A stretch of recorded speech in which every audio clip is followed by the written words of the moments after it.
Você já sentiu que quanto mais tenta proteger sua própria bolha de felicidade, mais o cansaço e a angústia batem à sua porta? Por que será que, mesmo com conforto e segurança, o vazio insiste em aparecer quando olhamos para o mundo lá fora? A verdade é ácida. A sua alma sabe o que a sua mente tenta negar. Você não é uma ilha.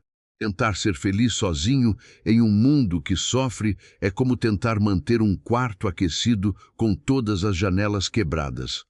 Acorde, o seu bem-estar não é um projeto individual, é um eco coletivo. Se o todo adoece, você também sentirá o veneno. Imagine por um momento que você está diante de um imenso oceano ao pôr do sol. Você observa as ondas quebrando na areia, cada uma com sua força, sua espuma e seu ritmo. Olhando de longe, parece que cada onda é um evento isolado, um indivíduo que nasce, cresce e morre ao tocar a orla. Mas, se você mergulhar na essência daquelas águas, perceberá que não existem ondas separadas, existe apenas o oceano. A onda é apenas um movimento temporário da mesma água que compõe todo o resto. Assim somos nós. A maior ferida da alma moderna é a ilusão da separação, a crença de que você é um fragmento perdido, um átomo isolado lutando para sobreviver em um universo indiferente. Essa sensação de isolamento é o solo onde crescem a ansiedade, o medo e o egoísmo. Mas aqui, nos sinais do céu, precisamos despertar para uma verdade mais profunda. Você é um fio em uma teia de luz infinita e cada movimento que você faz o universo inteiro vibrar. Os antigos estoicos chamavam isso de cosmopolitismo, a ideia de que somos todos cidadãos de uma mesma pátria espiritual.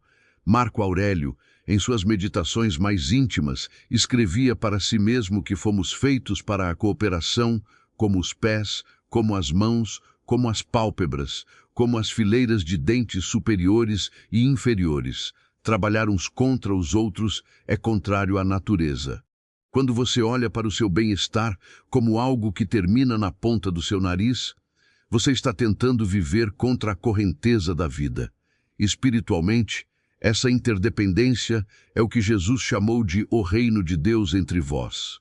Não é um lugar geográfico, mas um estado de consciência onde percebemos que o fardo do meu irmão é, essencialmente, o meu fardo, e que a alegria dele alimenta a minha própria luz. Se uma célula do seu corpo decide que quer ser feliz sozinha, ignorando a saúde dos outros órgãos, o que temos é o início de um câncer. O isolamento espiritual é o câncer da alma. O que acontece quando você acorda para essa consciência? O mundo deixa de ser um campo de batalha e passa a ser um santuário de relações. Você começa a perceber que o pão que chega à sua mesa carrega o suor de mãos que você nunca apertou, e que a luz que ilumina seu quarto depende do trabalho de almas que você nunca verá. Estamos todos respirando o mesmo ar que já passou pelos pulmões de santos e pecadores, reis e escravos. Essa percepção não é apenas um conceito intelectual. É um choque de humildade que desmorona o castelo do ego. Se somos todos parte de um todo, então a compaixão não é um favor que você faz ao outro, é um ato de preservação do seu próprio ser. Quando você estende a mão para levantar alguém, você está no nível mais profundo da realidade, levantando a si mesmo. A dor que você sente quando vê o sofrimento no mundo, aquela pontada de angústia diante da injustiça ou da fome, não é uma fraqueza de caráter. É o seu espírito acusando que o corpo ao qual você pertence está ferido. Tentar ignorar essa dor através do consumismo ou do entretenimento anestésico é o mesmo que tomar um analgésico para uma fratura exposta. Você pode não sentir a dor por um momento, mas a ferida continua lá. A verdadeira paz individual, aquela que o estoicismo chama de ataraxia, só é possível quando aceitamos o nosso papel na engrenagem do bem comum. Não existe eu que possa ser plenamente feliz enquanto despreza o nós. A nossa alma é como uma lamparina. Ela pode brilhar sozinha em um quarto escuro, mas quando nos unimos a outras lamparinas, o ambiente inteiro se transforma em dia. Pense na beleza de uma floresta. As árvores parecem indivíduos isolados, mas debaixo da terra, suas raízes estão entrelaçadas em uma rede de fungos e nutrientes que trocam informações e auxílio o tempo todo. Se uma árvore adoece, as outras enviam nutrientes através das raízes para ajudá-la. Elas sabem, em sua sabedoria silenciosa, que uma árvore sozinha não aguenta a força do vendaval, mas uma floresta unida protege a todos, porque nós, seres dotados de razão e espírito, insistimos em cortar nossas raízes e tentar crescer em vasos individuais de egoísmo. O reconhecimento da interdependência é o retorno à nossa natureza original. Entender que cada ato de bondade que você pratica lança uma onda de luz que viaja até os confins do universo, retornando para você de formas que a lógica humana não consegue prever. No nível espiritual, essa conexão é o que chamamos de amor. Não o amor romântico ou sentimental, mas o amor como força de coesão universal. É o reconhecimento de que a centelha divina que habita em você é a mesma que habita naquele que você considera seu inimigo. Quando você fere o outro, você está sabotando a própria fonte da sua luz. Por isso, a prática do cosmopolitismo é um exercício diário de alargar o círculo. Começamos cuidando de nós mesmos, depois estendemos o cuidado à nossa família, depois aos amigos, aos vizinhos, à cidade, até que, finalmente, o nosso círculo de preocupação abrace toda a humanidade e toda a criação. Ser um cidadão do mundo é sentir que nada do que é humano lhe é estranho. Nesta jornada de despertar, precisamos abandonar a competição tóxica que nos ensina que para eu vencer, o outro precisa perder. No reino do espírito, a matemática é diferente. Quanto mais eu dou de mim para o todo, mais eu recebo do todo. O seu bem-estar individual está conectado ao bem-estar coletivo, como uma nota musical está conectada à sinfonia. Uma nota sozinha pode ser bela, mas ela só ganha propósito e profundidade quando se harmoniza com as outras. Se você quer curar a sua vida, comece olhando para o lado e perguntando: como posso contribuir para a harmonia deste momento? A resposta a essa pergunta é o início da sua libertação. Uma vez que despertamos para a verdade de que estamos todos conectados, um novo perigo surge no horizonte da alma: a paralisia pelo excesso de empatia. Quando você percebe que a sua vida é um fio na teia da humanidade, é fácil olhar para o mundo e ser inundado por uma onda de angústia. Como posso ser feliz sabendo da fome do outro? Como posso ter paz diante das guerras e das injustiças que assolam o corpo coletivo? Se não tivermos o pragmatismo dos estoicos, a consciência da interdependência pode se tornar uma prisão de tristeza, em vez de uma plataforma de ação. É aqui que entra o caminho da eficácia. Para ser um membro útil do corpo da humanidade, você não precisa carregar o peso do mundo nas costas. Você precisa carregar com excelência o peso da sua própria responsabilidade. O estoicismo nos ensina a geometria da ação. Imagine o mundo como uma série de círculos concêntricos. O círculo menor, no centro, é você e o que está sob seu controle direto. Seus pensamentos, suas intenções e suas reações. O círculo seguinte contém sua família e amigos próximos. O próximo, sua comunidade e seu trabalho. O último e mais vasto círculo abrange toda a humanidade. O erro de muitos despertos é tentar agir no círculo mais externo enquanto negligenciam o centro. Eles sofrem pelas crises globais, mas são impacientes com o cônjuge. Clamam pela paz mundial, mas semeiam discórdia no ambiente de trabalho. O reconhecimento prático da interdependência começa com uma pergunta estoica: o que, neste exato momento, dentro do meu raio de ação, eu posso fazer para fortalecer o todo? Entender a interdependência não significa que você é responsável por resolver todos os problemas do mundo, mas significa que você é responsável por não ser mais um problema para o mundo. O seu primeiro dever cosmopolita é a sua própria retidão. Se você é um pai, seja um pai presente e justo. Se você é um cidadão, haja com civismo. Haja com civismo. Marco Aurélio dizia que o que não é bom para a colmeia, não é bom para a abelha. Mas a recíproca também é verdadeira. Uma colmeia só é forte se cada abelha executa sua função com precisão. A sua função, no organismo universal, é ser a melhor versão de si mesmo onde a vida te colocou. Isso não é egoísmo, é logística espiritual. Quando você organiza a sua mente e limpa o seu coração, você está retirando um pouco de caos do sistema total. Espiritualmente, essa ação pragmática é o que dá sentido ao termo serviço. Jesus não passava os dias lamentando a ocupação romana em abstrações políticas. Ele curava o cego que estava à sua frente, ele ouvia a viúva que cruzava o seu caminho. A eficácia do reino de Deus é local, mas seu impacto é global. Cada vez que você escolhe a honestidade em uma pequena transação, você está reforçando a estrutura de confiança de toda a sociedade. Cada vez que você domina a sua raiva para não ferir alguém, você está impedindo que uma onda de negatividade se propague pela teia. Você se torna um filtro no corpo da humanidade. Você recebe a dor, a grosseria e o caos do mundo, mas escolhe não devolvê-los. Você processa o veneno e entrega o remédio. A dicotomia do controle é a sua maior ferramenta de proteção e eficácia. Você não controla se haverá paz no Oriente Médio amanhã, mas controla se haverá paz na sua mesa de jantar hoje. Ao focar no que você controla, você economiza energia psíquica e se torna um agente de mudança real, em vez de um espectador angustiado. O pragmatismo estoico nos ensina que a melhor forma de ajudar o todo é ser um centro de ordem no meio da entropia. O mundo está cheio de pessoas gritando por mudanças.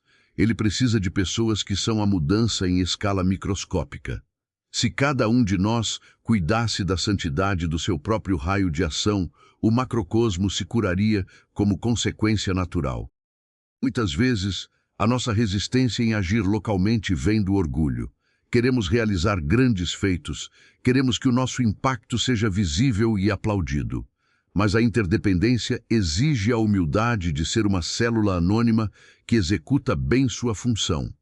O seu bem-estar está conectado ao coletivo, não porque você vai salvar a humanidade, mas porque a humanidade é salva, um gesto por vez, uma pessoa por vez. Quando você entende que faz parte de um todo, você para de perguntar o que eu ganho com isso, e passa a perguntar como isso serve ao bem comum. Essa mudança de perspectiva é o que destrava o RPM da alma. Você para de gastar energia com o ego e passa a investir naquilo que realmente produz frutos eternos. Portanto, veja o seu dia a dia como o seu campo de treinamento cosmopolita. O seu trabalho não é apenas um meio de ganhar dinheiro, é a sua contribuição técnica para a estrutura do mundo. A sua paciência no trânsito não é apenas um detalhe, é o seu tributo à sanidade coletiva.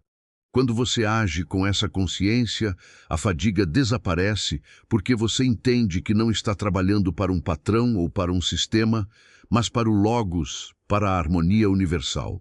Você se torna um colaborador de Deus na manutenção da criação. A eficácia estoica é a espiritualidade com as mãos sujas de terra. É a fé que se manifesta na excelência do dever cumprido.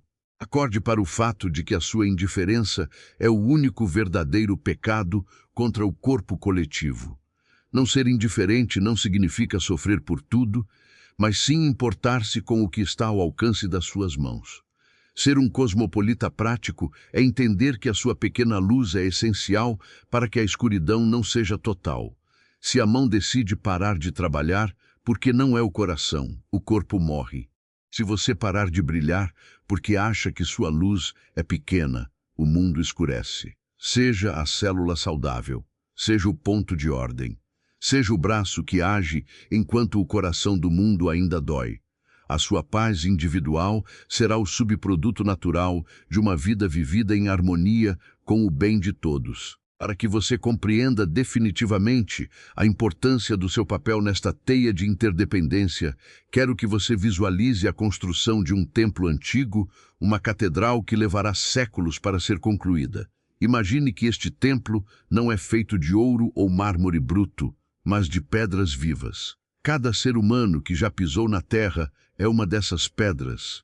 Algumas são colocadas na base, suportando o peso de gerações. Outras formam os arcos das janelas, por onde a luz entra. Outras são os pilares que sustentam o teto contra as tempestades. O grande arquiteto do universo não desperdiça material. Se você está aqui, você foi talhado para ocupar um lugar específico nesta estrutura.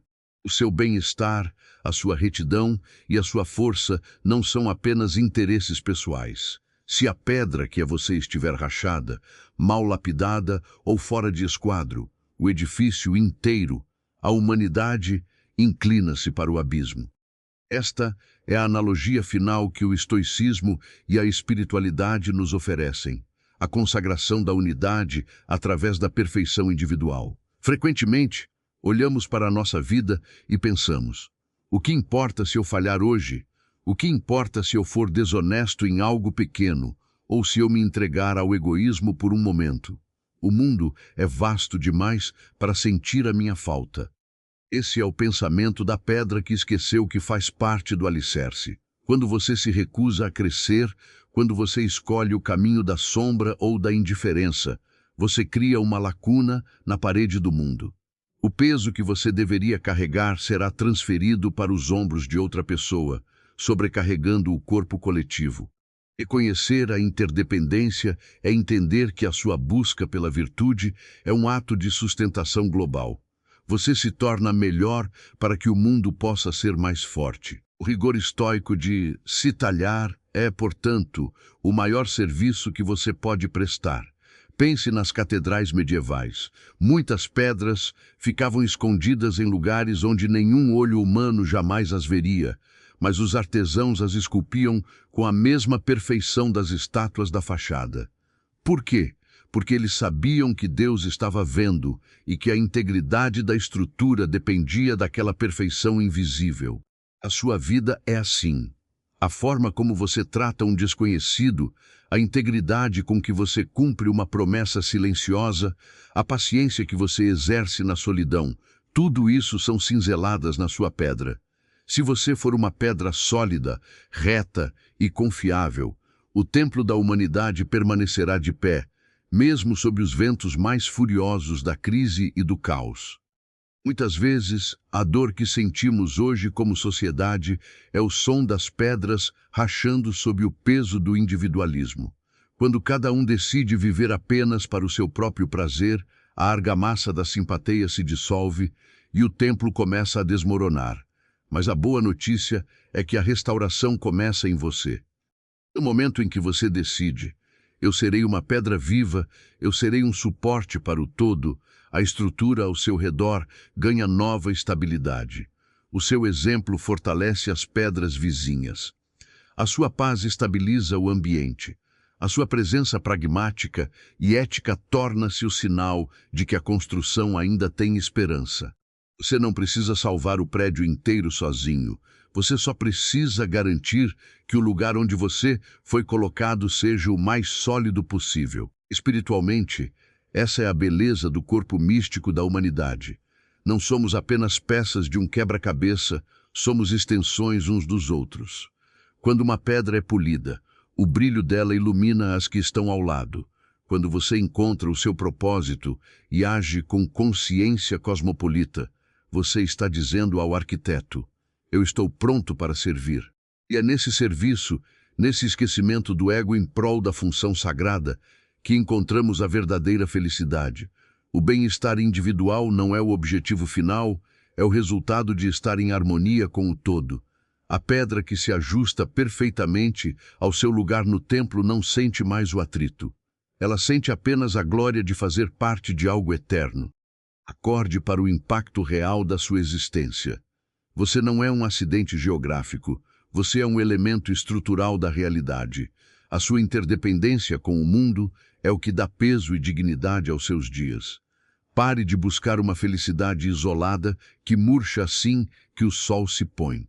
Busque a alegria de ser útil, a satisfação de ser necessário, a paz de saber que, Se o mundo dependesse apenas da sua integridade hoje, ele estaria seguro.